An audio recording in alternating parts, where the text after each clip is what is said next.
የእስራኤሉ ጠቅላይ ሚኒስትር ቤንጃሚን ኔታንያሁ የስልካቸው ካሜራ ተሸፍኖ መታየቱ ብዙዎችን እያነጋገረ ነው። በተለያዩ ማህበራዊ ድረገጽም እየተዘዋወረ ነው የሚገኘው ይህ ምስል።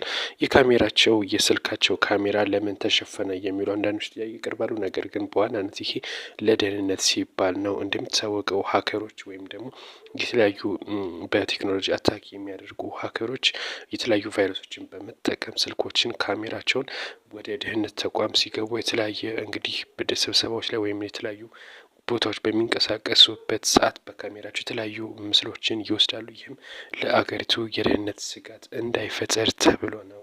ብዙዎቹም ይሄ አሰራር እየተለመደ ነው እያሉ ይገኛሉ። አንድ የሀገር መሪ የተለያዩ የደህንነት ተቋም ሲገባ የተለያዩ ቦታዎች ላይ እንቅስቃሴ በሚያደርግበት ሰዓት በስልኩ በርካታ ጉዳዮችን ሊያይ ይችላል። ያንንም እንግዲህ እነዚህ ሀከሮች ወይም ደግሞ የቴክኖሎጂ ባለሙያዎች እነዚህን ምስሎች እንዳይወስዱ ለማድረግ ነው የተባለው።